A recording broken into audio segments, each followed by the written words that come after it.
Hello everyone! Today is June 7th, 2023, and welcome to another episode of Evening Talks with Vitaly. We have a heavy subject today, folks. One that's rocking the global stage. We'll be discussing the shocking incident and the Kakhovka Dam, the apprehensive response from world leaders reluctant to blame Russia, and an interesting twist involving Elon Musk and the voices from Ukraine. Fasten your seatbelts, this is going to be quite a ride. You've probably heard by now, at 2:50 local time on June 6, the Kakhovka Dam was decimated.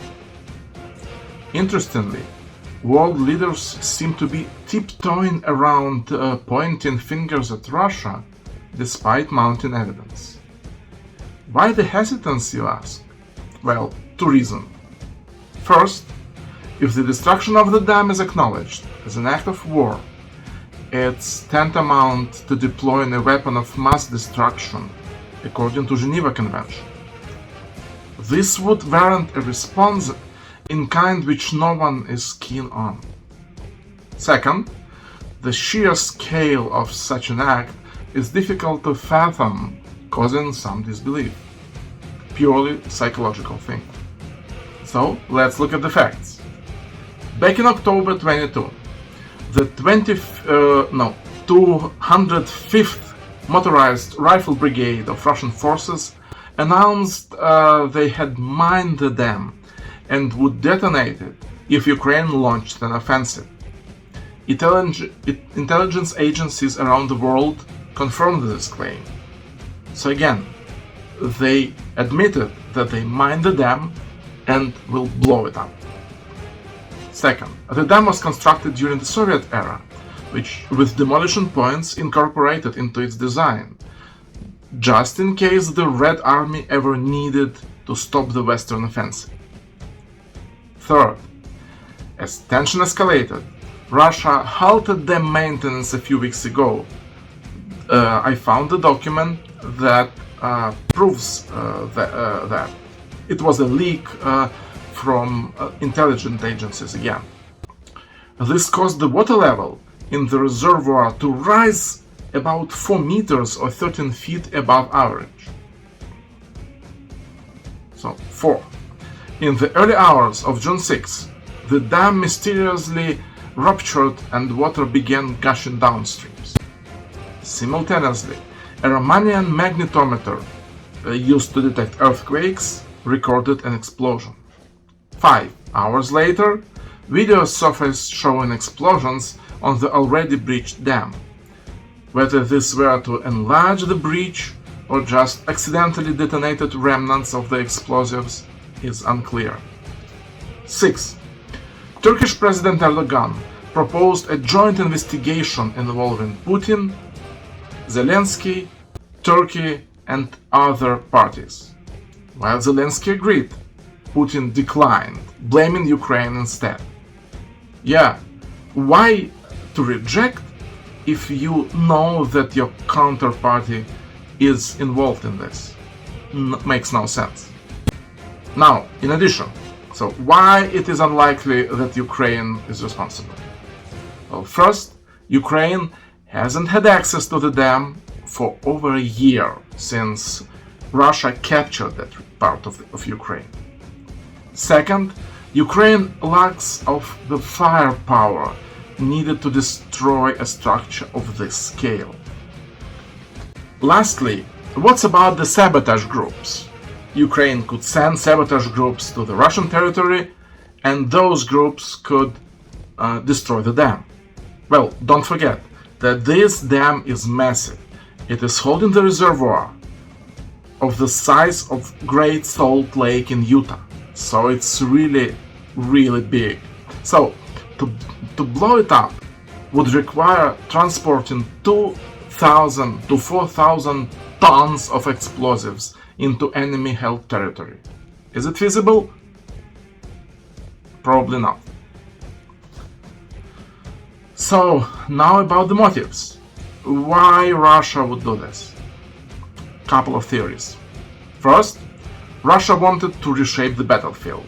Obvious, making a Ukrainian counteroffensive from that direction impossible.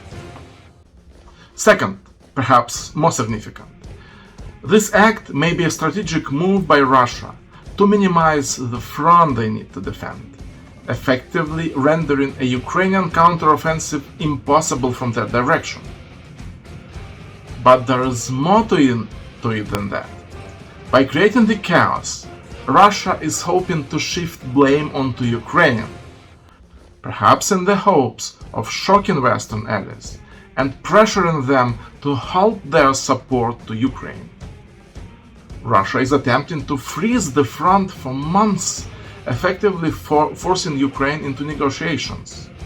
This is a tactic Russia has used before, and it's in its quest to stop Ukraine's offensive, gather more forces, and prepare for another strike. This strategy is not new. In fact, it harks back to the very origin of this conflict. For more on that, check out my video on how this war started 800 years ago, over here. Russia has been executing a massive psychological operation, PSYOP, pushing this narrative, resulting in a video from Tucker Carlson, for example, and the questionable move by Elon Musk, shadow banning Ukrainians on Twitter. This is the crucial part of this video, the last and the crucial part. So what shadow banning means actually? Shadow banning means an account can't be found through Twitter's search function and its posts are shown to fewer people. This underhanded tactic is preventing the world from hearing about the ongoing crisis in the Kherson region.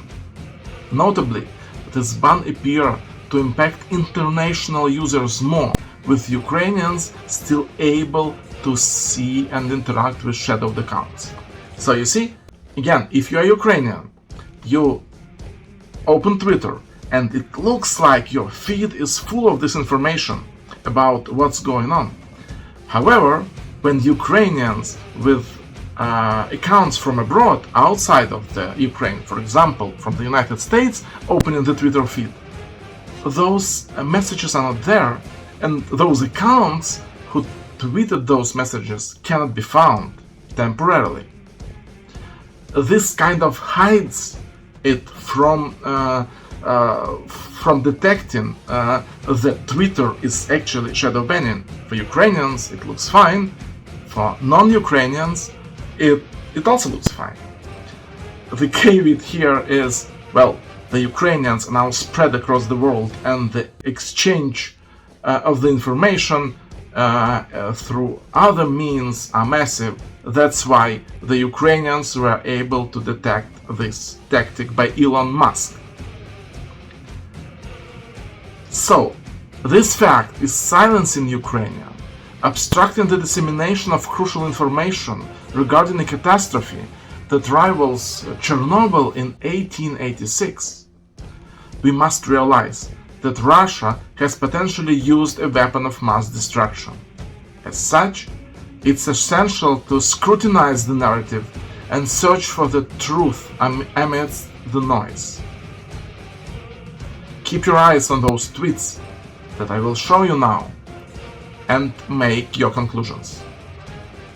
See you next time. Добились ми великої години з пожеж війни, і полум'я вогнів плекав нас біль за долю України.